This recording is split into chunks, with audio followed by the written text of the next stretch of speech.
Huskar taken out by Alliance. No Huskar Oracle. Bum bum bum. I think the Zeus ban is solely to devalue picking Bloodseeker. I think that's kind of why you do it in this situation, because... Oh, there we go. Yeah, okay. They just take it out because they're like, yeah, we're definitely... Yeah. Wait, they... Yeah, okay. Alliance are dire this game, so that makes more sense. But the big thing here for me is actually the offlaners. Like, we've already been talking about him a bit, but Beastmaster's still in the pool. That hero is crazy legit, Undying. A hero who a lot of people at the beginning of the patch thought was just broken, and sure, he's been nerfed a little bit, but still feel he's really strong. I wouldn't be surprised to see either team prioritize them early. Yeah, that's a fair point. Morana, the second ban from Alliance. Interesting choice there. And there we go. First pick Witch Doctor for the Monkey Freedom Fighters. There's one of those high prize supports taken out. I want to see some Tinker play. That's a forgotten about mid-hero we don't get to see very often. That would be nice. I mean, the issues with him was obviously all the nerfs, but the biggest one was the fact that March of the Machines doesn't work on Ancients. And that was the main way for him to get farm. It just completely changes the dynamic of the hero now. It's a completely different I think beast. they nerfed him a little too hard, honestly, because there was also the Ethereal Blade nerf. I think Dagon went up in mana cost. Just like so many different things that were indirectly nerfing Tinker on top of I think his they direct should nerfs. just revert the E-Blade nerf completely. Yeah, I agree. Because it actually nerfed two heroes, like Morphling and Tinker, just both got destroyed by that. And I don't consider Morphling like borderline OP or anything, so I think fixing E-Blade would be a good thing. Yeah, I agree. Wait, but the E-Blade change, you mean adding the projectile time? Yeah. Oh yeah, it makes it abysmal. It's so bad now. Yeah, invisible, yeah, that too. Yeah.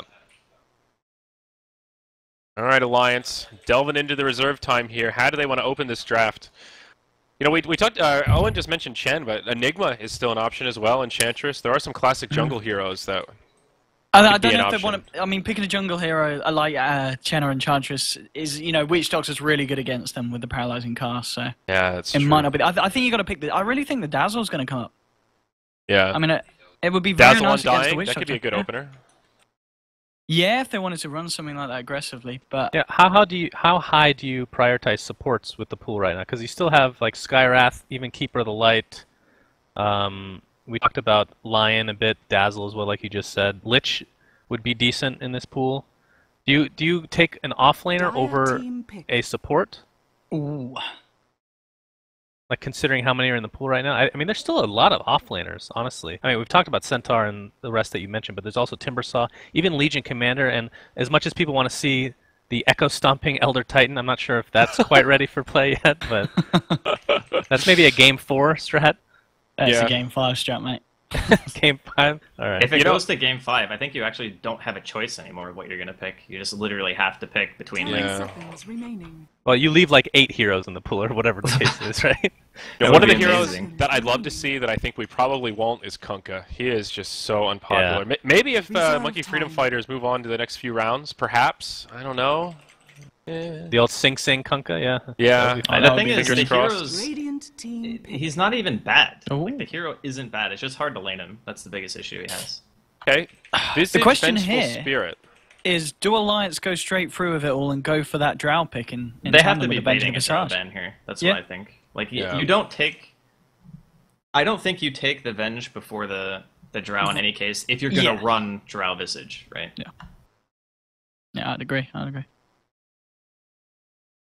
So they if Drow is picked, what if MFF picks Drow themselves? How many gap closers are there? You got Bloodseeker to some degree, Clinks. Of course, Centaur's always. I mean, he's a counter to every strat. So. They take it. Okay. Okay. Right. So now Shannon's point becomes that much more relevant. Thank you. What a surprise! The way you worded that is like. There's some subtle flame in there somewhere. Well, ever since the analysis of, I just like heroes that do damage to themselves, but I hate techies. Ever since then, I haven't been able to get past Well, there's a difference between being a masochist and being emo, right? Like, techie is just emo, he kills himself. Yeah, okay, fair enough. Good point. Reserve time. So yeah, what gap closers do we have here? Omni, that's not really a gap closer. Not a gap closer. That was just an aside of things I want to see. Stuff like PA is really good. Slark, they can be like the kind of core gap closers. You can even go Void something like still Clinks. Available. He's just super fast. Yeah, Void's in the pool. Wait, is Void offlane still a thing? All right, could that be Void pulled is out? still available. Yeah, that's true. Void offlane could be okay. I don't think it's great, but Dire team I don't see why you couldn't. for offlane, you still have a bunch to choose. Like Tide is still there. I think there's that actually still still really good offlaners left. Yeah. I think is the point. I think maybe if you I mean, had Phoenix a is a gap really- closer and an offlane. It's pretty decent. Yeah, but it's kind of like you're a suicide bomber in that case. You just go all the way in and just egg and hope for the best. I think you want to wait on a pick like Phoenix against these heroes until later, because you want to go against a team that's going to delay BKB as long as possible, or have a really easy lane for you so far. Yeah. And I don't think Witch Doctor Dro is particularly easy for Phoenix. I think LC would be pretty decent here. Radiant team ban. It can be good. The biggest problem that I find is no one actually knows how to play with the hero. Like, some people can Yeah. play it, but nobody knows how to use it. Right. It's just very Dire team uncommon. ban. Well, they get rid of Lycan and PA, which we talked about, or you talked It's about. really, Drasco as a really gap good closer. bans. Yeah, it's not just the gap closing in this case too. It's the sheer push, because when you already have Venge and Visage together, Dire team there is the pick. worry that you just kind of get 5-man Deathballed, and Drow lineups don't really do well against that at all. So taking that out Radiant is just team trying to pick. solidify themselves a bit better of a mid game. And here comes the All right. Undying. That's There's their offlane. Dirge. So some pretty serious team fight here from Alliance. This is could be a scary death ball type strat.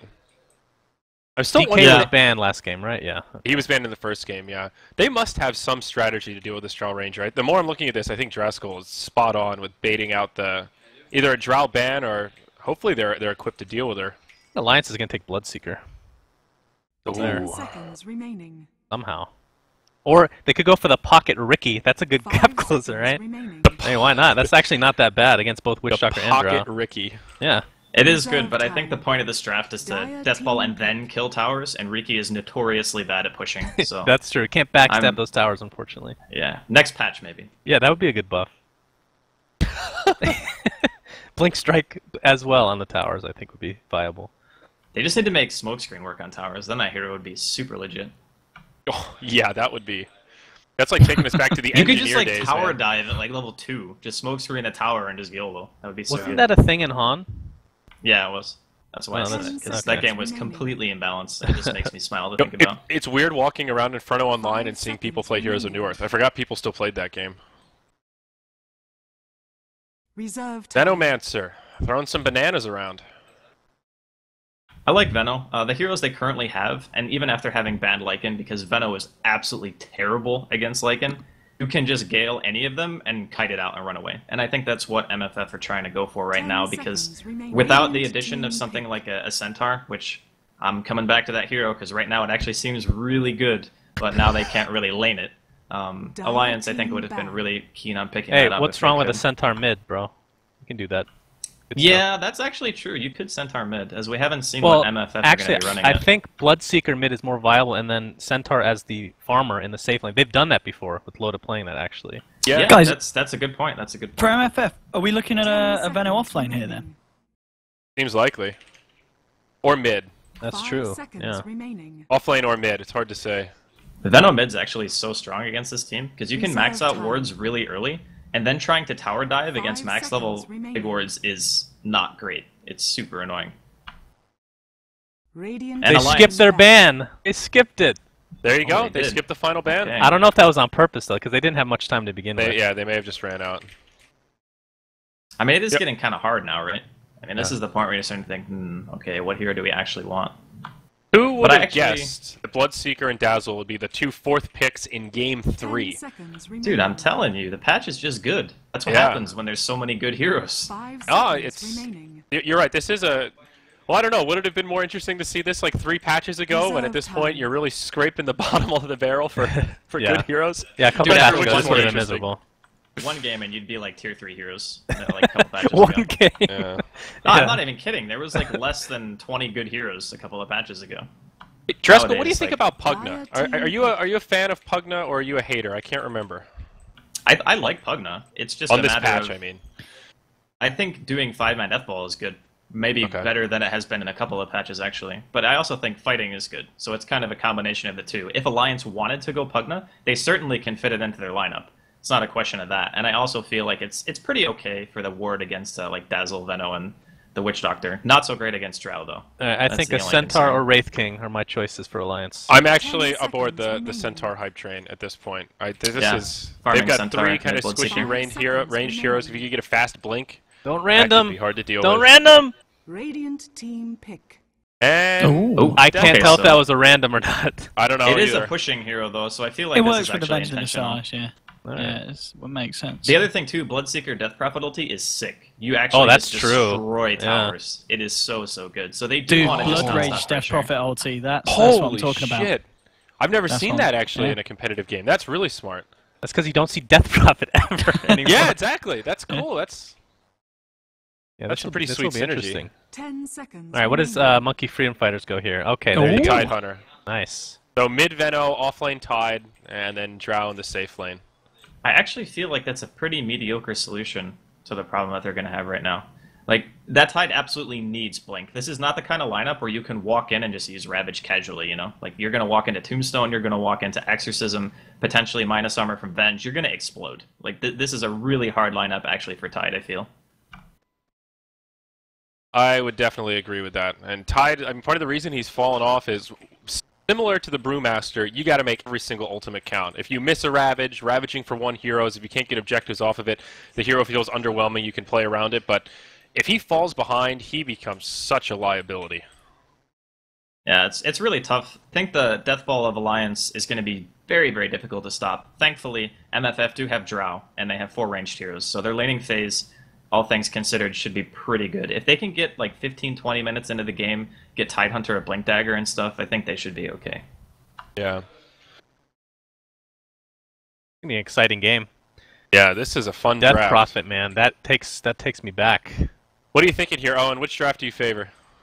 I mean, the second game I did favor Alliance's draft, and it kind of didn't work out. But I really feel that Alliance have got the edge here again. I think just looking at the heroes that they picked up, it wouldn't necessarily scream to you that this was kind of game 3 lineup, especially with the Bloodseeker. I guess the Death Prophet's kind of the hero that I'm going to be very interested to see how well it works. And I think, as Andy said, if they get a good start and they're able to get the Death Ball going, it's going to be quite hard for MFF to stop it. All right, Yeah. I'm gonna go, even though I actually don't know. I'm gonna go MFF, guys, because they got the team fight. If Alliance wants the Death Ball, Alliance team fight has will team reign fight. supreme. Are you playing Alliance has lackluster team fight? No, Because- their team fight's way worse though. Way worse than MFF. I don't know if I agree with that. I Dull think it's Assumption, Tombstone, Venge Aura, 2 silences, Death Prophet Don't with her forget Ghost. Missing Well, Order. as far as like It's last AOE week's show, damage, MFF has a lot. They have a lot easier job executing their strat. I think. and Okay, Okay, burn, that bunched I'll up. agree with. That I'll agree AOE with. stuns. I mean, it's not to say Alliance's lineup is garbage. No, I think it's pretty. It's gonna be a really good match either way. that's true. Maybe I'm underestimating MFF's team fight. They've got a lot of sustain with the Witch Bro, Doctor haven't you ever seen a Dazzle, with Ravage lot of before? healing. It's pretty good. No. Ravage it's is a good it's spell. tier 2 However, it hero doesn't now. have quite the long cooldown. Although Death Prophet's ult has a really long cooldown now as well. Is hers? Is Ravage still longer than Exorcism? Cooldown wise, It's 150 versus like 1... Maybe. 130 or so. I think DP's is slightly shorter. Okay, but they're pretty even. All right, I'm still living in the past, mentally in the past when DP's ult was completely broken and. Well, if she goes Octarine, then you don't have to Available. worry about that, I guess. Okay, here's my Alright. prediction. If DP has a good game, like a good start, she's gonna crush. Like, just destroy. That's my guess. Okay. I could be into that. Dude, I'm telling you. Blood Rage, Death Prophet. It is so good. What scares me for MFF is the amount of silence. We saw yesterday in that first series like how good silence is against Dazzle in general. Also good against Witch Doctor. They've got a lot of tools to interrupt his ultimate. This will be a tough game for Death Wards. But I don't know. This is going to be a tough game for the Dazzle as well, getting off those clutch shallow graves. Yeah, we'll have to see. It's totally up to the lanes, though. If MFF can do well, maybe Alliance Deathball isn't so scary if the Tide gets like 6 early and such. All right, so we're in the game, folks, here. Again, my lobby was lagging. We're going to hand it over to the casters. Maut and syndereN. Take it away, boys. Thanks, Andrew. We're into the game 3 of MFS versus Alliance here, the third and final match here. And, of course, winner will move on. Loser is Dunzo in this tournament, and it's already pretty interesting. We have a couple of nifty picks here, the Death Prophet coming out, as well as the Venomancer. Our analysts seem to be split down the middle for who's going to take this game. Of course, my name is Maut. With me is syndereN. Sind, what do you think about the draft first and foremost? Who do you favor as we go into this game? I think it's really hard to say. I think Draskell is completely right that if S4 gets a good game, I think their draft is stronger. But it's not necessarily easy for him to get a good game if they put pressure on mid. Like the supports on the Radiant, double range with Drow Aura and pretty good harassment could actually put a lot of pressure and just annoy him very much early on. Whereas the Alliance supports, the Visage can't be of that much use. Venge is okay, but not that great. If that doesn't happen, however, like if S4 has a hard game, I think MFF should take it easily, but if the laning stage just plays out evenly and S4 is okay, I think we're going to hit a point where Alliance will just be so good at pushing towers. Like, they drop Tombstone, they use Exorcism, and if MFF try to fight into it, they're just going to be overrun. So they need to be really careful. But it's a surprisingly even draft, I guess you could say, for a game 3, where you would say often teams will just trick each other by not being used to the hero pool so much, but I think it's honestly pretty close. Let's see how the lanes settle in. I think everyone's right. I think the analysts are right with how this is going to get laned up. I wouldn't be surprised to see it just being how they called it. For now, the one thing I am worried about is the Tidehunter. I think they mentioned him getting a blink and making sure he gets that as early as possible. I think that's definitely true. I feel like Tide could have a very bad game this game if he doesn't get an early blink deck, or if he doesn't get off some seriously good Ravages as well.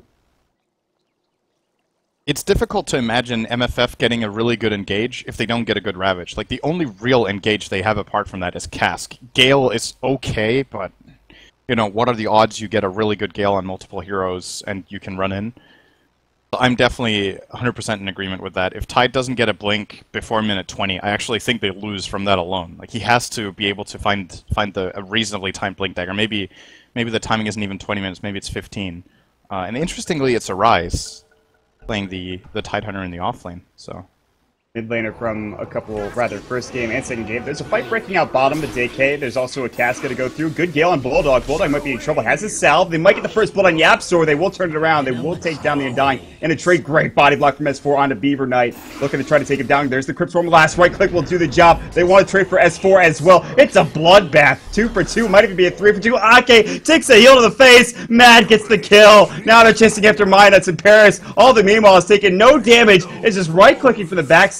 He will not be able to chase down Minus as he has the boots of speed, but now the wrap coming in from Yapstor. He's going to walk right back in. No use. The creep camp. He blocked it. They blocked the creep camp. He was going to try to deny himself. That turns into a 4 for 3. I like this mode. This is great. This is actually the best thing ever. Oh my god. That was great. 7 kills in 40 seconds. All right, let's play. We're already playing. We're into the game. I don't know, that fight was actually just an absolute mess. Yes. But that's what these heroes will do in a level 1 fight like that. I think both teams played it well. And MFF with the slightly better exchange, I guess, all in all, but... Yeah, well, 4 for 3 like that, with the Venge being the last hero to die, is really not that big of a deal. It's more about how the lanes are shaping up, and I think Arise is going to have a really difficult top lane. This alone. He's actually playing without Stout Shield. Yeah. He's going to get Kraken very early, so Stout is pretty weak. That's actually not the surprise. The surprise is he's playing without boots, pardon me. Stout Shield and Tide is generally pretty weak. But you could have started with boots here in this lane, maybe, and then maybe you don't have enough regen. Oh, it's tricky overall, actually. Another kill happening bottom lane is, surprisingly enough, I think this is very interesting. I thought the Venomancer was going to go mid, but he goes bottom. He levels up Gale first for that early game fight, gets Poison Sting as well. Might start going wards now, but they do get the kill on the Undying. He's already TP'd back in the lane, so not a huge deal, but he does end up going down. Sakshika is going toe-to-toe against S4, and S4 is already having a decent time with 10 last hits despite going down early. Sakshika, of course, getting 2 kills and 2 assists, so while he might not be getting the most out of CS, he's still got a great time because of the kills he got earlier on. So we'll have to wait and see if they do rotate, if they do go for kills. Oh, Arise top lane. There's the blood right. He did get his Kraken shield off, but that doesn't matter because the Soul Assumption comes out, and this lane seems impossible, so it seems very difficult anyway. Yeah, the problem is that Paris is half health in mid, and then Loda just turns into a monster, and it's something Arise has absolutely no power over. Playing a melee hero in lane against Bloodseeker is an absolute nightmare, honestly. Pass comes out, S4 taking damage, Crypt Storm's gonna go Yapstor in trouble, Midas trying to harass him down, but won't get enough damage there. There is a salve up for Paris, but again, like you talked about, they're low Loda hits hard right now. Yeah, he's... I think... Oh, it's only level 1 Thirst, but... Like word coming out, Bulldog getting chased down. That's a lot of damage coming out from Mad, but he does drop the tombstone down. It is level 1. YapzOr throws up the cast. Can they actually get this kill? He needs to get close for a heal. There's the double decay. Bulldog trying to turn it to YapzOr. They need to take this tombstone down. They will do so. And another kill on the Undying. Alright, so he bottom is lane's not going having a fantastically. good start here. Yeah. And to be fair, it's a really difficult lane for him too. The question is if Alliance should try to adapt and move the Visage down bottom and just try to play Lotus solo against Tide. I think it's a good enough lane. Most melees lose one-on-one to Tidehunter, but Bloodseeker actually has enough damage, especially if they're pressuring other lanes. This Undying is going to be useless if they keep playing like this. Dead. It was Good rotation from Rhinuts.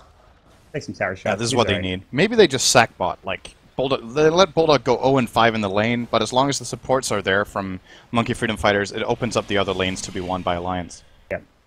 And with that great start that the Dry Ranger Paris was having, that does kind of hurt him. He goes for the triple Wraithband build, by the way, so he's going to be hitting pretty hard pretty soon. In fact, he's already hitting pretty hard. Level 2 Precision Ore, obviously. They're rotating a couple heroes in mid for MFF. Minuts is still nearby. He has Boots of Speed, so supports. And in fact, the Tidehunter is very slow. It looks like a Rise wanted to maybe stack the Ancients. Fortunately, wasn't able to get there in time, first and foremost. And secondly, Minuts was there to stop any sort of aggression whatsoever. So, Bulldog does pick up an Invis rune. He'll walk right next to YapzOr. There's a lot of heroes kind of rotating and convening around mid, so they need to be careful. Mad's going to run into 2 of them. He'll get Magic Missiled. He has Grave, interestingly enough, and he has the mana to use it. Paris will shoot him from the low ground, kind of relying on hopefully that the misses don't go. Mad will die in the end. S4 was going to try to get up there, but there's just a lot of heroes mid. Yeah, he's dead. That Tombstone's going to do work. Look at the Death Prophet ulti. Paris is going to go down to the Tombstone, and already S4 is running amok here for Alliance. Minus was looking for maybe a Magic Missile. Will tank the creep wave instead. More TP's mid. What's happening? Everyone's just running mid. Minuts dies from the tower. Yes! Oh my god, he's dead. S4 needs to be careful as well. What's going on? So Mad graves himself, and he has a TP the whole time, I do believe, and the stun has been used, but he just runs circles and dies. Then they dive the tower with Venge, and she dies almost solely to the tower. Before that, Bulldog just runs in and dies almost solely to the tower. I don't know. This is really clowny, to be honest. Clown shoes have been put on, they've been tied up, and they're ready to go. At the very least, the clowniness is not happening top lane.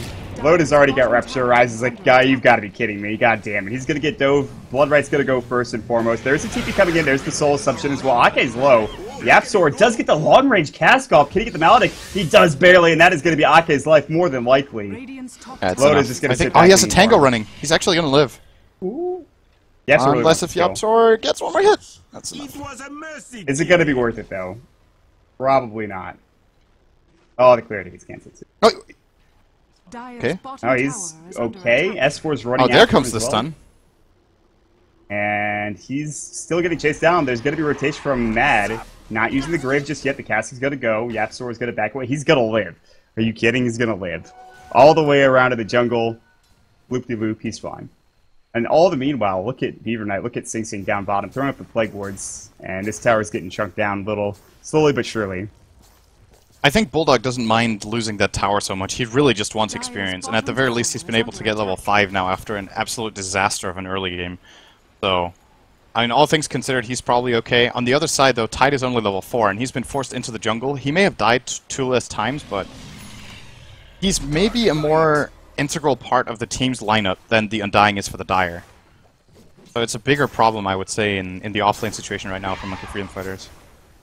Minuts is getting chased down. No usage of that Van of the Scale, and he just walks right into a They vision thirst. They see him. They know exactly where he is. Body block with the last right click from S4. Gets the kill, and he could have Crypt Storm for it anyway, so good try to deny himself. Not the case, though. Sakshika will get some time to farm mid, but yeah, I think you're right. The Tidehunter is not going to get that much room to work with. He's level 4 still. He needs the Blink Dagger, as we talked about, and suddenly... you already have Loda, who's just dominating in his top lane. He's 45 CS, he's got a Midas as well. And you compare that to Sing Sing's Venomancer, who is the safe lane farmer. And I would take Loda any day of the week on that Bloodseeker over the Venomancer in this situation. Yeah, Loda is just going to skyrocket his farm with this early Midas. And that's one of the advantages here of Bloodseeker, is his ability to just go into the jungle with pretty much minimal farm and just be self-sustaining. So it opens up for Ake to start getting levels on Visage. And, you know, this hero... in most Visage strategies we don't see that many of them these days, but a lot of the times it's been picked in the past, you would have Visage lane support, and then you give him space, and they can do that this game. Okay, Bulldog, he will drop down the Tombstone. Look how much damage Arise is taking. He's so squishy. He does take down the Tombstone. He is going to get grammed up, and he will survive, but here comes Loda. He's looking to clean house. Mad's going to get dropped first. Gets a nice heal off, but will die in the end. So will Arise and Beaver Knight. Singsing just trying to run away. Loda could have dove even further for that, I think, but I was a bit worried maybe about the rotation from Paris. I think he lost his bonus move speed that he needed once he killed the Tide. Yeah. It's funny because we had a similar situation yesterday in a Bloodseeker game in this tournament where the Bloodseeker might have not wanted to kill a hero just for his ability to run down the others. In this situation, maybe you should have let Tide or the Dazzle live because they'd used everything they had and couldn't really provide much. And you could have maybe run down 1 or 2 extra kills. It's not like the guy who's on 1 health is going to escape, right? You could just run him down last. But still a good enough fight for Alliance in that situation, I guess, with what they had. 10-11, the kill score is still pretty even, but in terms of net worth, it's not that even. 3,000 net worth advantage for Alliance. And where do you go from here if you're MFF, Sin? Do you try to ball up and maybe push down some towers? I mean, you have high-level Plague Wards, level 4, in fact. You have Paris, who's level 7 now. He's got level 4 Precision Aura. He's got his Treads. He has a lot of damage to work with. And do you maybe think about Deathballing and just pushing down towers, or is that too difficult with Tombstone and with Death Prophet ulti? I think if you Deathball, you're playing into Alliance's draft. I think you need to split push. Alliance isn't that good at finding pickoffs. If a Bloodseeker ganks you, you can TP out, so he has to gank together with Venge. Apart from that, they have 0 stuns until Visage... Well, they're Visage Birds, I guess, but they're showing in top right now. So I think you split push, you farm a bit, you get a couple of core items, and then you go. Like, starting to Deathball towers with a Midas Venom at 9 is generally not a good idea. Like, he's a walking ultimate. He actually doesn't have his ultimate. So, I don't know. I don't think that would be the play right now. But at the same time, if they split push and just play a farming game, I think Alliance is just out farming them. Just look at the graphs. They're telling the tale here. 4,000 golden experience with a pretty even kill game. Alliance just getting way more out of the map. Yep. Lane, they're going to jump on a rise, and this is just, they can't afford this. This Tide Hunter is just getting crushed. Maybe they're going to try to find Loda. This would be a huge kill if they could get it. There was no poison touch. They couldn't slow him down. They're still going to try to chase after him, but Loda's just too fast at this point. Paris can't catch him. That would have been a huge kill. He walked right under the nose of Mad, but they just couldn't get a grasp on him. And while that's all happening, Bulldog and Minuts will be pushing bottom. S4 doesn't have his ultimate for another 10 seconds. Not like he needs it. This is probably a free tower. I mean, in the top lane, Beaver Knight is doing his best to try to push, but Ake can actually hold fairly well with these familiars. It's not like they hit that hard, but they still hit so fast that they can bring down Plague Wards over a couple of seconds, even with all their damage gone. So he's not really making that much progress, and at the same time, Alliance are just, once again, getting way more out of the map. They get the bottom tier 1 tower, they get the rune bottom, that's double damage for S4, he currently has Exorcism ready. They could be looking to push another tower while Ake's easily holding this top tower. Like, it's taken 19 damage so far. And I don't think Monkey Freedom Fighters are playing this the right way right now.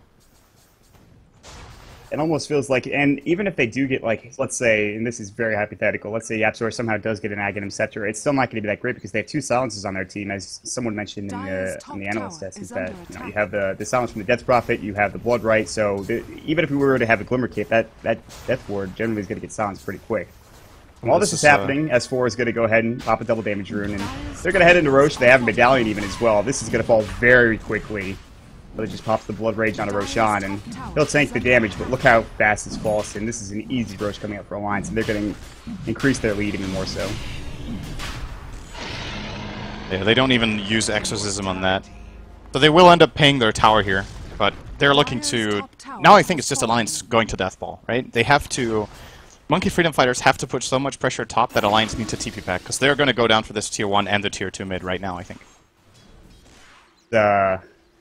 This Death Prophet ulti is about to be skilled up to level 2. He might want to wait, but the experience is not quite there yet. Still needs about 200 more experience. I think he might just want to go ahead and pop the ultimate anyways, just to make sure they can take the tower. Coming in from the backside is Arise. He does have his Ravage ready, but he only sees S4 and Minuts.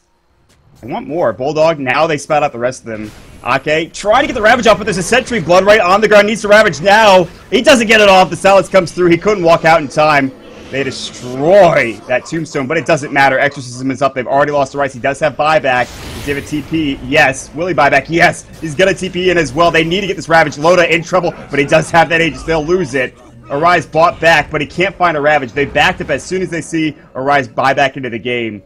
Loda gonna get chased down. YapzOr is here. There's gonna be a Blood Right. Silence on the ground. Deathward's gonna go. The Ravage! No, it doesn't connect. And meanwhile, Aki gets the kill on Dazzle in the middle lane. And now it's all going to shit for the side of MFF. They have to back away. Oh dear. Arise has had mouse issues for pretty much the entire series. He's tweeted about it. And so he will pause and try to figure something out. But apparently he also has lag issues too. So that was actually a pretty good Ravage with 3 seconds of delay. He was only half a second off hitting. I mean, he's got a hard enough role in this game as it is. If he's lagging too, it's absolutely awful playing Tide in this. And to be fair, I think in that situation it looked like he was considering ravaging earlier, and then they didn't know if they really needed it for Loda's for the kill on Loda, and then when he realized it was too late, Loda just had 500, like I think he had 530 move speed and just ran away.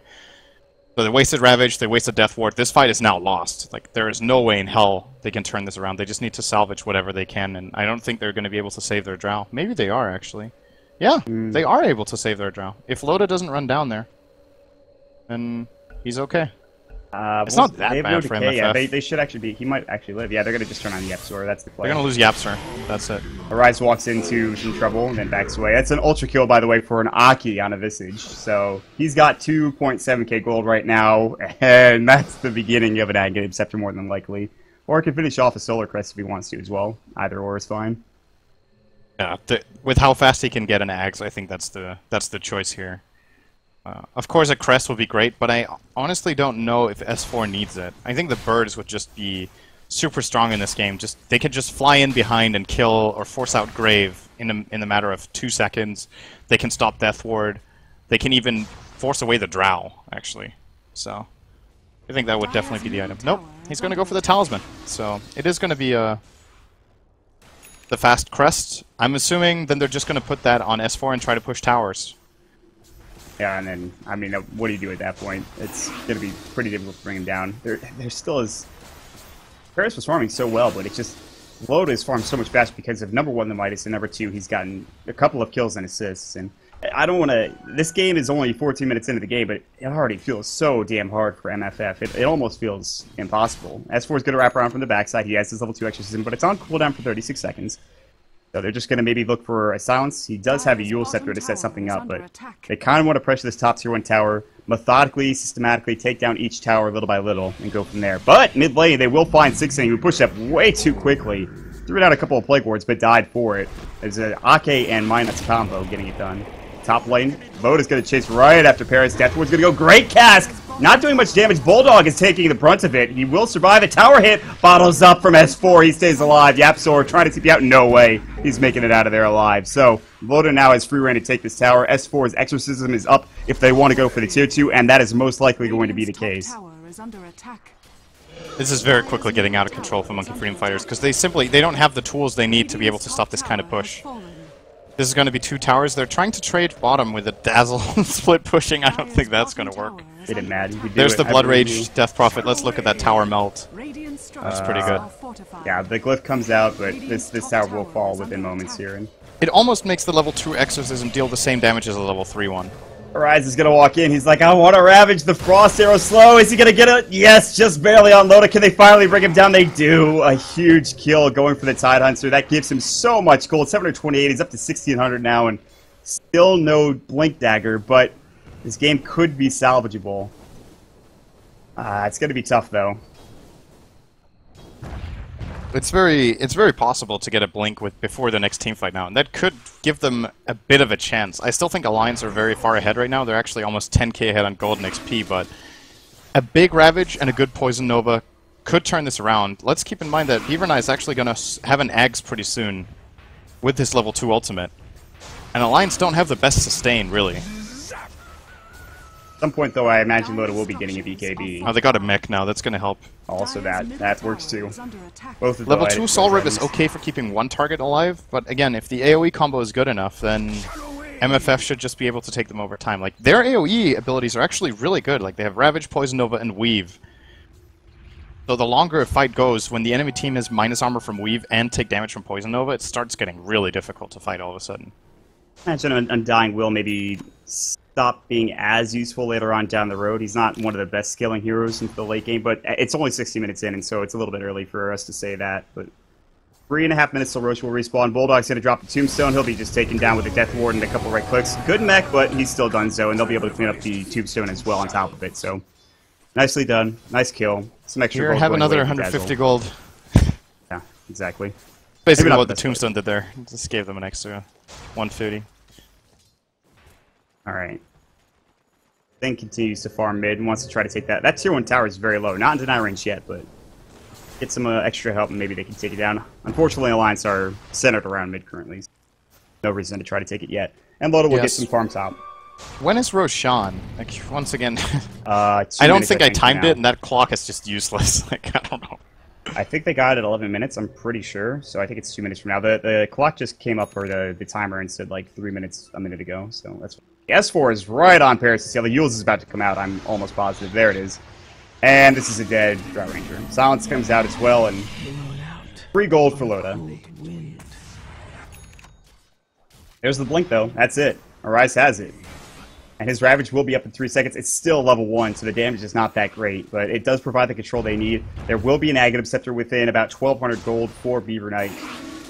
They could somehow hold off, get that level 2 ulti onto Arise, and get that Aghanim Scepter onto Venom. So there's a good chance they could do some damage. I don't know if they can outright win the fight, but they can do something. Yeah, it's just, I think it's a race against the clock right now for Monkey Freedom Fighters where, you know, I said earlier there's just split push, but since that didn't work, or they didn't get enough done, we're starting to reach a point when the longer they wait with a team fight, that's just going to get even harder as well. And Alliance will force it upon them. Loda is going to have a BKB within the next 5 minutes, or maybe even within the next 4, at the rate he's farming right now. Visage's Aghanims is only 1,800 away. Minus is going to start having multiple points into Vengeance Aura soon as well. Like, the AoE damage and just the general pushing power of Alliance is going to be a really big issue. And they might have their biggest chance of turning the game right now. If they wait for level 2 Ravage, I think the cost of waiting that time just makes the team fight twice as hard. Like, they have to try to smoke and go right now and use the Ravage, or Alliance will just win on farm. The problem is that Alliance have such deep wards that if they're off the map for even a second, they're going to know. I mean, That's a very good point. Great wards in the jungle in both spots here, and then obviously this high ground ward towards top is amazing. So if they smoke, if they're off the map, there's a good chance Alliance are going to know. And so they pretty much have everything going for them. Even Lotus taking an Ancient stack, he's getting even closer to his BKB. I imagine that's what he's building with that Ogre Club. And from that point, a lot of the damage is pretty much mitigated. And you're going to have to rely on the Drow Ranger. And I guess if the BKB does wear off while the Poison Nova is still on him, but it's still difficult. Yapzor's trying to finish off his Aghanim Scepter as well. He's not that far off either. Top tower is almost in deny range, 1 point of damage away to that 160 mark. There's a smoke coming up from Alliance instead. They're going to find Beaver Knight. Yeah, he has a TP, but there's plenty of stuns available, and he's just done. So he popped up the Poison Nova. It'll do some damage to the Bloodseeker into my nuts. Now the Exorcism is going to get popped as they found Yapzor as well. He's going to get silenced, Crypt Swarm, and Dunzo. 2 quick and easy kills that'll lead into a tier 2 tower mid, Sid. Yeah, there's no way they're holding this.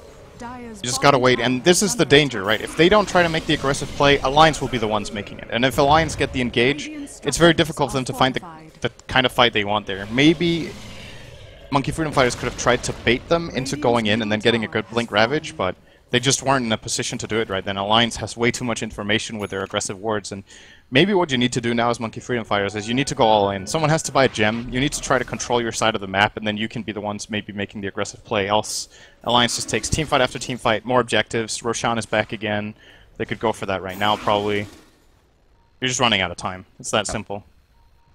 Not much Monkey Freedom Fighters can do in this situation. You just mentioned one of the options they have. Looks like they're just running down mid, though. At least 2 of their heroes. Another 2 are coming in for the backside. That's a Bloodstone done at 20 minutes after a Yule Scepter, by the way, converting it for S4, so he's had a great start. They talked about it at the analyst desk, and that's kind of a problem coming through for Monkey Freedom Fighters. Gotta look to keep pushing. They do take down the tier 1 tower, that's, you know, well and good. They forced a resummon on the birds, too. Aki's gonna wait as long as possible just to waste their time, but... Are they gonna go because Exorcism is down? I don't know if that's the best idea. They do throw down a very aggressive board. I'm not sure if Alliance scouted it. They didn't ping it, I don't believe so. The question is there a better choice? Like, even if it's not the best idea, well, then it is the best idea, but it's still not a good idea. There's no good might be idea the best here idea for they have most available players. to them. Exactly. And so far, it's pretty good. They're getting this tier 2 tower very quickly with Drow. Yep, they're gonna get it. They will glyph it. Good aggressive S4's weave. He doesn't have Exorcism, that's the biggest thing, so they don't want to fight without it. They still have all of the ultimates available for MFF, and they just weave as well. But they'll take down a tier 2 tower, and they'll gain some semblance of map control here. And that you get an aggressive ward coming through. Mantis Style is now done for Paris as well, so he has some extra damage and mobility to work with. This is very good for MFF if they can control Roche too. Like, right now they should have more wards available than Alliance. I think Alliance placed the last Observer that they had. Now they're even going to help them kill Roche with a Wave of Terror here. -6 armor for a bit. MFF say thank you very much, and this is probably going to be the game-deciding fight that happens right now. Yeah. If one team loses it big time. Tombstone's going to get dropped down. Eris is in the pit, stunned up by one of the Visage Familiars. Arise is looking for a Ravage. He does have his Blink. Gets decayed up. Silence now. Eris in trouble. Bloodright's going to go. He's going to get Ruptured. He's in trouble. Heal comes through. They need to grave him. They will. Loda's still running in. Going to try to hightail it out of there. Exorcism is finishing off Roche while this is all happening. And Arise can't find a Blink. Ravage. Loda gets soul ripped and is still alive. They will take down the, of course, Roshan. They'll take the Aegis as well for S4. They don't get any kills out of that for Monkey Freedom Fighters either. They couldn't find a Ravage target. Venomancer does get Loda. They do get the kill. Not huge. Die up there. Yeah, he died all the way back towards the base behind the tier 2 tower. That's incredible. That must have been like the last tick of Poison Sting or something, killing him all the way up there, together with the Poison Oa. I mean, it is a 15-second duration, to be fair, so you have a while. That's still... I mean, that was a really good defensive swap from the Venge on him as well, trying to keep him alive, but it still wasn't enough in the end. Alliance are obviously still happy with this. Like, considering how they engaged on that, Loda essentially not getting anything out of his BKB, completely whiffing Bloodright on 4 out of 5 targets. The Rupture didn't even get them a kill either, and they still got the Roche. So, under those conditions, I think you're just going to be happy trading your carry away. Although it did cost them a lot of gold. Look at the graph for that one kill. It's pretty crazy. That's no, they lost a tower too. Okay. Can you imagine if they exchange evenly, maybe go for a 3 for 3 or something like that, excluding the Aegis? The Radiant lineup is actually fairly scary right now. If you're looking at what Alliance has, if S4 dies with the Aegis, so his Exorcism stops, they're running out of options, right? Like the BKB on Loda, they have to accomplish something during it, or this blinking Venomancer with Aghanim's Poison Nova is just going to kill them all over time together with a half-decent Ravage. So this...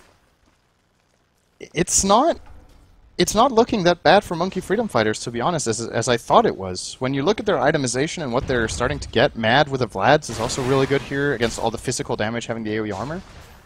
Maybe they do have the tools after all. They're starting to play more aggressively. Arise just gushes Admiral Bulldog. He's trying to at least take control of mid lane and try to push up past the river. They haven't even gotten a single fight yet with a Ravage, a good Ravage anyway. And problem is, though, is that Alliance are still getting items. There's the Aghanim Scepter now done for the Visage. He has level 2 birds. So, it's going to be tough. That Aegis going the way of S4 makes it also pretty difficult. They might just try to wait out, split push, make sure that Exorcism is not used. But at some point, Alliance are going to look for maybe a tier 2 tower, top or bottom. They'll be trying to push now. We'll see.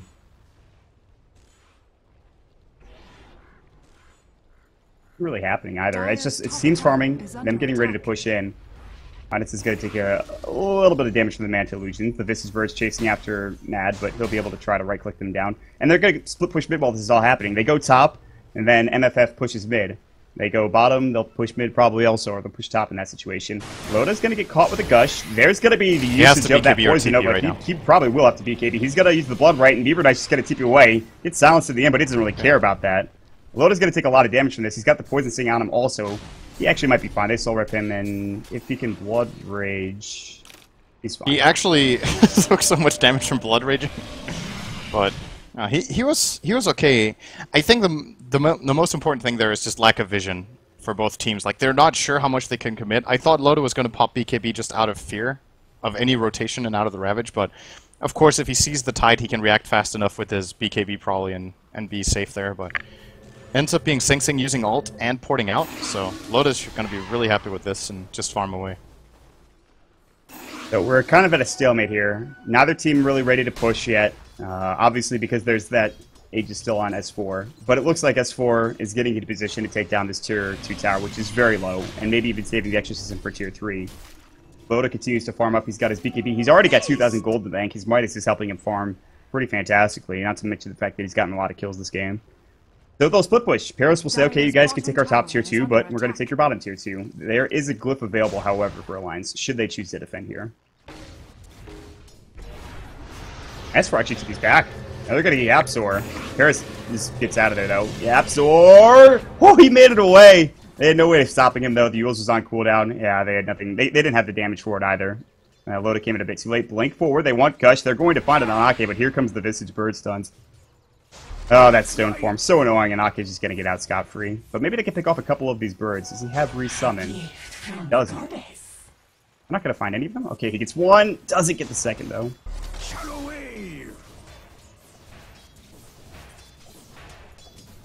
Getting mid. He's building, I think, a 4-staff. And they're going to group at bottom as well. Loda and Alliance maybe looking to put pressure on this tier 2 tower. Bottom instead of top lane. Nobody coming down to defend it just yet. It is full health. There is a glyph available, so not too worrisome. What's the next setup we're looking for here for Monkey Freedom Fighters? Maybe an Ag Scepter for the Witch Doctor, which is now done, by the way. Well, they're actually in a really good position to teamfight. Alliance, without an Aegis right now, which does expire here in S4, might just have to cut it after this tier 2 tower and not be able to siege the base, or will they? They're going to go right after Yapzor. Silence is going to come through. Bloodright will miss. If they can keep Yapzor alive, that'll be huge. They will take down the tower, but Alliance should hightail it out of there. And the Bloodright just chews through that tower so quickly with the Exorcism.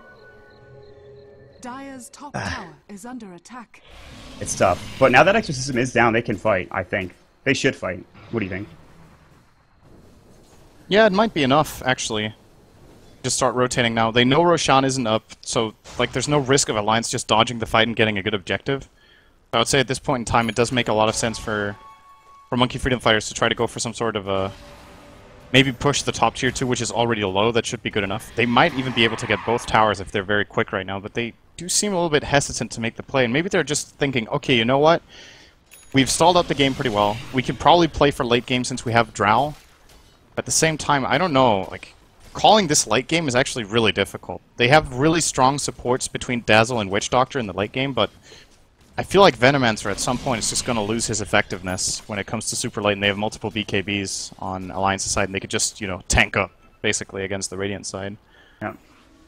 There's always the possibility of a Smoke of the Sea gank. Now that the vision is very limited, there's still that one high ground ward coming through on Alliance towards that tier 2 tower top lane, but that's about it. The Smoke is definitely a viable option here.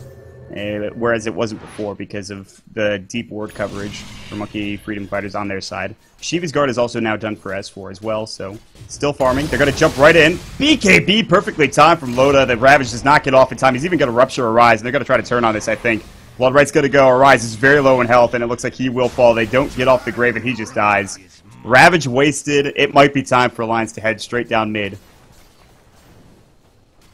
They didn't even look interested in trying to grave. I think they could have easily made it, but they were worried that the follow-up was going to be even worse. Like, if they go and try to grave him, they lose a secondary target, and what would they grave him for? Like, what's the value of saving the Tidehunter after he doesn't have Ravage for the teamfight anyway? It's a risk-reward thing. I think they make the completely right call there, just getting the hell out of that fight. Don't go down mid. They want to take down these tier 2s instead. Alliance are just trying to make sure they play their style of Dota, which is just make sure they get an advantage, take all the towers, methodically bring down, you know, Raxes and win team fights, essentially. Don't make mistakes, I think, is the biggest thing for them. And right now they're not making many. They made a couple earlier near that Roche Pit, maybe a little bit earlier than that as well. But they're still very far ahead. They're going to take this tier 2 tower. It is backdoor regen for at least a half second, but it will be taken down nonetheless. They even find Yapzor as well. They're going to silence him up. They'll get a magic missile, but he gets forced down to the low ground. Beautifully done from Arise. So actually, Yapzor is going to live. Yeah, a bit surprising they're not trying for a swap there. Maybe they didn't have vision. I guess they didn't have vision to try to swap the Witch Doctor up. Absolute worst case scenario, they trade their Venge for Witch Doctor, which, you know, the chance that they got a better fight out of it would have probably been worth it. But he might have not had vision. I don't think so. Roche is going to respawn, by the way, in 30 seconds if you didn't see it. So very early Roche respawn time from what I can remember. It wasn't that long ago when they got that last Roche, I don't believe. But they're going to have, I think it's going to be alliances. There's just, look at where MFF is positioned on the map right now, and they're not really in a position to contest this, especially if they decide to Exorcism. But S4 not being there, it'll be Loda just doing the brunt of the damage. They do have, obviously, Wave of Terror. Somebody has been dying, that's right. It's Ake who's got a Solar Crest. So this will die pretty quickly. I think you go with Aegis, though. Is this Aegis cheese? I believe it is. Aegis is picked up by Oda. The cheese is given to Bulldog. Right. They're ready to go I don't think now. Bulldog is going to keep this, is he? He really doesn't have that much health to use it with. It's way better on the Death Prophet. Yep. Pretty sure he's going to hand it over. This could be enough for Alliance to try to high ground. Yeah, he's going to take it now. So for them, kill S4 with 27 armor and a cheese, they have to pretty much chain stun him perfectly. And the problem that Monkey Freedom Fighters have is that they don't have burst. Like, their damage is over time. The Poison Nova, the Drow, the Weave needs time to kick in. Even the Death Ward isn't enough burst, I think. And just look at S4, how confident he is. Runs up to the high ground. Gale does connect. He'll slow him down a little bit. He'll actually use himself.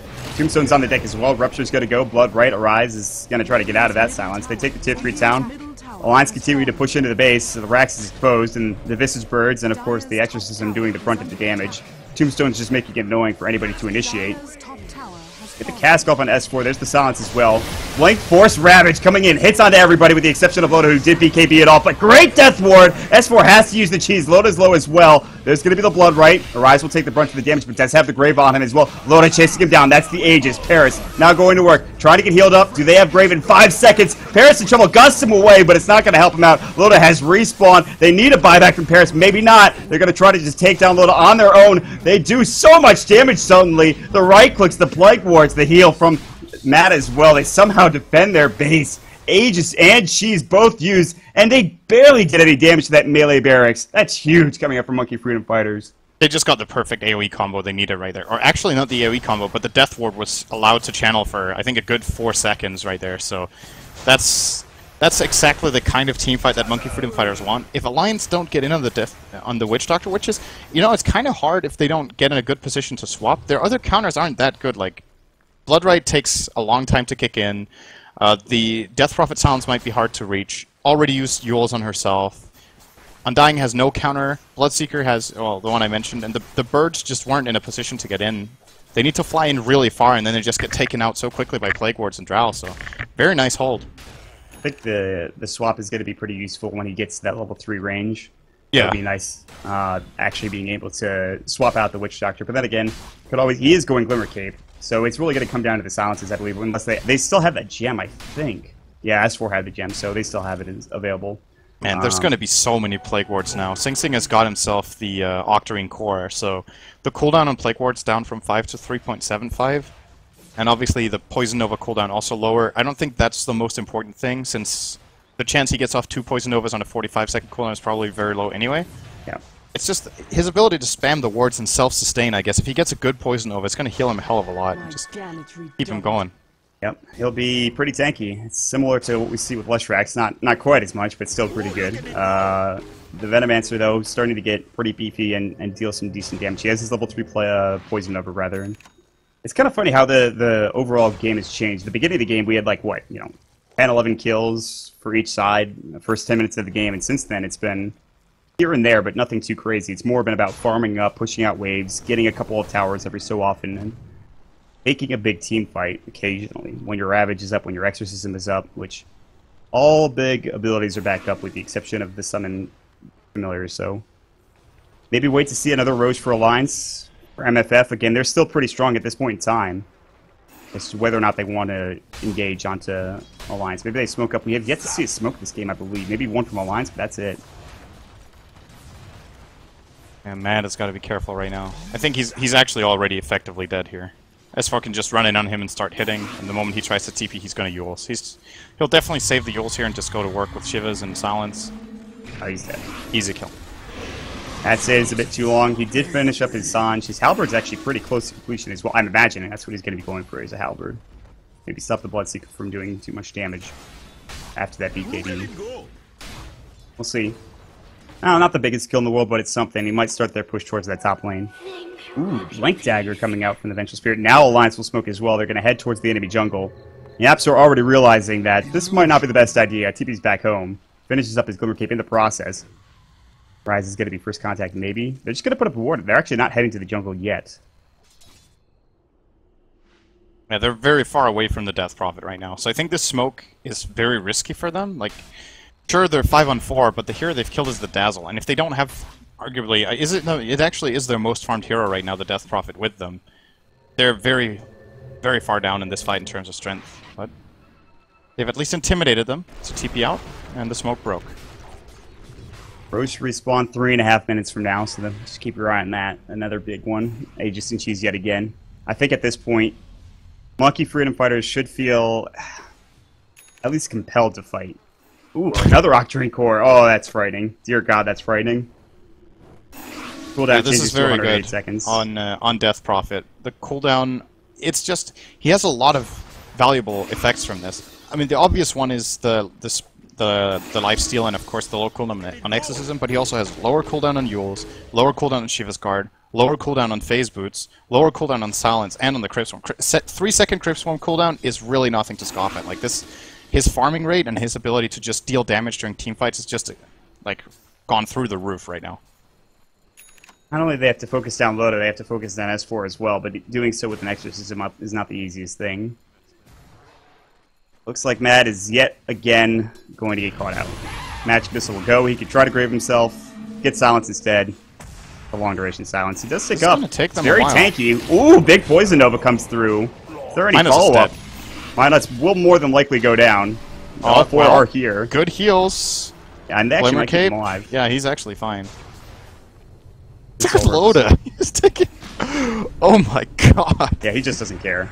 Like when he's Blood Raged and Poison Nova'd, he ticks for more than 100 damage per tick of that Poison Nova. For 15 seconds. Imagine they get that off in a fight and he doesn't have BKB up ready to go. I mean, he's just probably dead in that situation. But he's not the biggest issue now. I think it's S4. Do you think Sing should buy a Veil?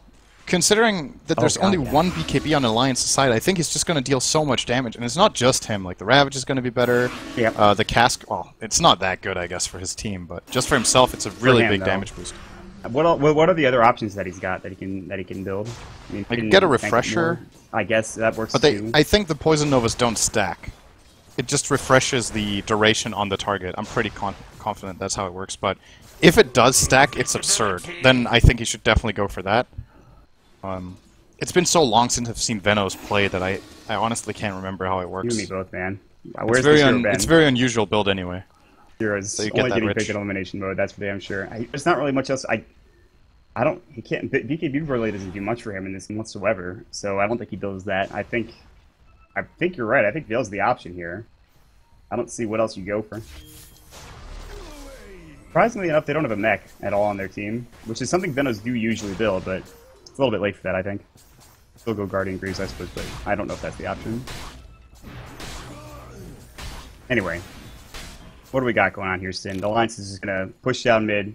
30 seconds to Roche respawn, and that'll be the go point, I think, for at least Alliance. Maybe not for MFF. They are kind of at least securing their own jungle, so they will be close to Roshan when it does respawn. Yeah, this is definitely going to be the most important fight in the next 5 to 10 minutes if the game doesn't end until then. If the fight doesn't break out and Alliance just get it, I think this time they're going to get racks. But the question is if they can get more than the racks. Like, they need to address the Witch Doctor problem. They do have a Vengeful Spirit with Blink and Force Staff, so they better address it with that, but something could still go wrong. They could be surprised. There's obviously Glimmer Cape that they need to take into consideration. They have to have detection in the area. They actually right now don't have any detection on any of their heroes, so the Glimmer Capes on Alliance are really... Oh, never mind, they have Gem on Visage. Yeah. But then Ake has to be in the middle of the fight, which is very unlikely. I think the Witch Doctor's in a very good position right now. Witch Doctor ulti, it's always a game changer. It might be again. Roche has been taken down. Interestingly enough, there was a Plague Ward near a double damage rune that didn't deny the double damage rune. It was there for about 5 seconds. It was fighting against the Vengeful Spirit, so I thought that was kind of funny. But the push down bottom, look to maybe take down the tier 3 there. With this newly minted Octarine Core, S4 feels very confident. He's going to go ahead and clear out these Plague Wards. Similar to the mines we saw last game, but not really doing as much, unfortunately. Tide is just too poor right now for this stage in the game. This is when you would like your core Tide to have a refresher. He has the lowest net worth in the game on a position 3 Tide at 8k. And that would be the main counterplay that Monkey Freedom Fighters would fall back on at this point. It's just a double Ravage and just winning the team fight. But I don't know if they can find the key kills during the Ravage anymore. Sure, the last time it worked, but now there's 2 Octarine Cores, there's an Aegis and Cheese again, and Alliance probably learned from that last fight and they're going to position better. So It's very, very tricky. I would just, right now, you just send S4 in front with his ultimate running. He starts damaging the barracks. If you can get a swap on the Drow, you do it and you kill her. Then you just play around that. Drop your, obviously your... I forgot the name. Solar Crest on the Death Prophet and go in. I mean... The longer they wait, the harder it's going to get Alliance. Like, there's more and more Plague Wards coming up here from Sing Sing. And he did go the Veil. Did you mention that? Yes, well, I was about to anyway. The Veil is, as you mentioned, it is now completed. So the damage is actually ridiculous. Arise is looking to walk out. He actually forced the blink, but he just wasn't quite close enough. Now the blink comes in. They get off the Veil. S4 getting chewed down. Loda now in some trouble, but actually going toe-to-toe with Paris. He gets graved up, and Paris is low. He's the one in trouble. Exorcism is just chewing through the racks and some of these heroes. Loda gonna get cast up. No Death Ward yet. He still hasn't used it. Buyback comes in from Sakshika. There's the Blake Ravage. Gets onto 2. Swap out onto Bulldog. S4 getting low, but healing up. Using that Octarine Core to his advantage. Arise, graved up as well. Backing away. Now Paris out in front. There's going to be the Magic Missile. The Exorcism just destroying him. He's bought back. He's going to die back. Now Loda trying to run it as well. Death Ward's going to fly. There's the silence. It pretty much destroys Yapzor. Now Loda going toe-to-toe with Mad. And at this point in the game, this should be it. Loda still has his Aegis. Even if he dies here, it's not the worst thing in the world. Mad will go down. That's GG, and Alliance will move on. Like you mentioned, the positioning was just too much. They get off another Poison Nova, but Monets might fall, but that'll probably be it. And in the end, it is going to be Loda pushing up to the high ground, and a 2-1 for Alliance, and well played in this third game. Yeah, I think apart from some really weird things, apart from some weird plays in the early game, Alliance just played their strategy pretty well. Like, they knew what the timings were, what they needed to do. Perhaps a little bit of a sign of weakness in the base push where they did end up almost getting wiped. I think they lost 4 heroes, but that was also just a great play from MFF, getting a 5-man Ravage and a Poison Nova and a good Death Ward off. Like, it was pretty solid. You could tell Alliance were comfortable in the heroes they got. Like, that's another concern you need to keep in mind for game number 3. Like, how big are your players as active hero pools? And S4 plays a really good Death Prophet. He plays it here, and all of the other players just on core heroes of their own, essentially. That was a fun series. I will say this one kind of tapered off towards the end, though. I mean, we started off, it was a pretty ridiculous Dota game, but then suddenly it kind of just turned into, you know, casual Alliance game, split push, get farm, take towers, take racks, and their draft, which I think all the analysts mentioned, of course, just S4 being super farm was a pretty big part of our lineup, and Loda was farm, but it wasn't really him. It was kind of just an entire team playing. Arise having some real big issues, which is unfortunate. Just having some lag and having mouse issues for pretty much the entire series is not great. He did have a great Viper game in that second game, but it just wasn't enough in this game. Wasn't too strong in a Tidehunter, but maybe not really his fault in that situation. So with that being said, Alliance will take the series 2-1.